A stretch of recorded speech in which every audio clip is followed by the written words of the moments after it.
Olá a todos, meu nome é Ricardo, eu sou interno do 5º ano de Medicina Intensiva da ULS São José e vou apresentar o tema Anatomia da Consciência.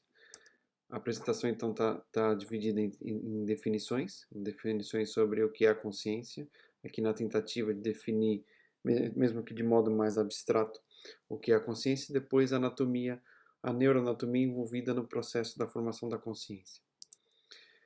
Das definições, portanto, a primeira eu começo aqui com uma definição mais simplificada de William James, que foi um psicólogo norte-americano que esteve envolvido na definição, na estruturação da definição da consciência, e, portanto, ele define como a capacidade do indivíduo de reconhecer a si próprio e aos estímulos do ambiente. E depois, uma definição um pouco mais ampla, também desenvolvida pelo neurocirurgião norte-americano Penfield, que define então a consciência como um pensamento, um conhecimento, uma focalização da atenção, um planejamento da ação, uma interpretação da experiência presente, uma percepção integrada do presente. Quanto à perspectiva histórica, então, no avanço do estudo da neuroanatomia da consciência, destaco aqui dois pontos principais, ocorridos, portanto, o primeiro na década de 30 e depois na década de 50. O primeiro, então, foi o desenvolvimento do estudo com o neurofisiologista belga, Frederic Bremer, e o outro ponto também muito importante, que foi a primeira descrição do sistema ativador reticular ascendente na década de 50 por Moruzzi e Magun. Esses dois pontos vão ser mais explicados adiante. Então, portanto, aqui começando com Frederic Bremer sobre a teoria do encéfalo isolado e a teoria do cérebro isolado.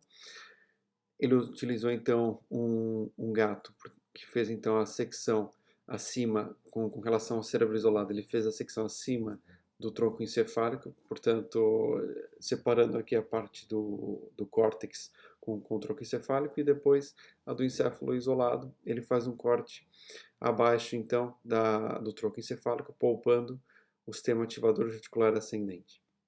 Portanto, no cérebro isolado, o animal não mantém um ciclo sono-vigília, permanece então somente no estado de sono, e depois com o encéfalo isolado, ou seja, quando poupa então o sistema ativador reticular ascendente, a formação reticular, o animal permanece com o ciclo vigília intacto. Aqui mais à frente, na década de 50, então, a primeira descrição feita por Moruzzi e Magun do sistema ativador reticular ascendente.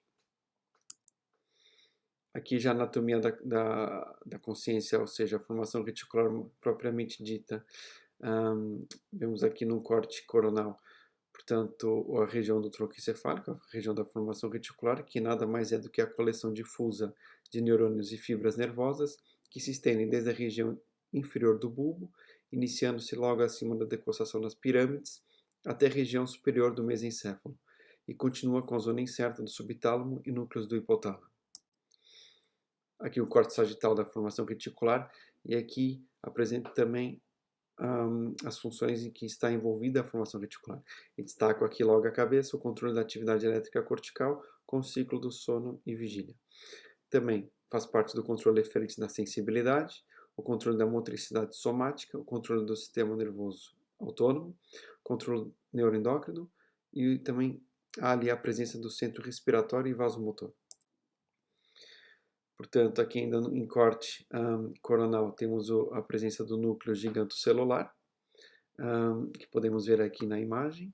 Depois o núcleo reticular paramediano da ponte, que está aqui localizado.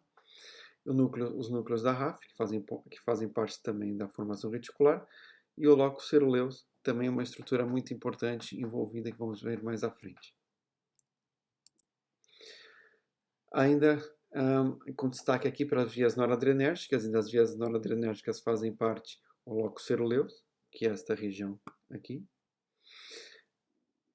e os grupos A1 até o grupo A7, que faz parte do sistema noradrenérgico tegmental lateral. Portanto, são esses grupos. Das vias serotoninérgicas, temos os núcleos da RAF, e aqui estão todos eles destacados nessa imagem, sendo o núcleo posterior, núcleo pontino, núcleo magno da RAF, núcleo pálido da RAF, e o núcleo escuro da RAF. Das vias colinérgicas, temos aqui em destaque o núcleo septal medial, o núcleo, que é exatamente aqui essa região, o núcleo basilar, e o grupo colinérgico tegmental do tronco encefálico que está situado nessa região. Aqui é um quadro que resume mais ou menos o que é a consciência, portanto aqui dou destaque para a situação de alerta e para a situação de consciência do próprio meio, que são também, que podem estar envolvidas aqui em situações de coma. Ainda acima do tronco encefálico, eu destaco aqui uma região muito importante, que é o que faz a conexão entre o córtex cerebral e a ponte, a formação reticular, que é o tálamo. Portanto, vemos aqui a localização do tálamo e ainda mais à frente vou especificar qual é a principal região do tálamo que está envolvida na formação da consciência. Mas também não só, temos outras estruturas que estão envolvidas também na formação desse processo. As porções do gânglio basal, o cerebelo, a amígdala e o claustro.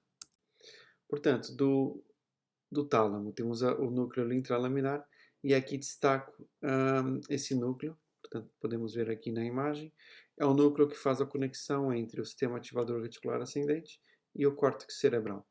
Portanto, aqui o que eu queria deixar é basicamente as estruturas que estão envolvidas na formação da consciência, o nosso conhecimento da formação reticular ascendente e também do tálamo, que é a estrutura que faz a conexão entre aquela estrutura que está situada no tronco cerebral e o córtex cerebral.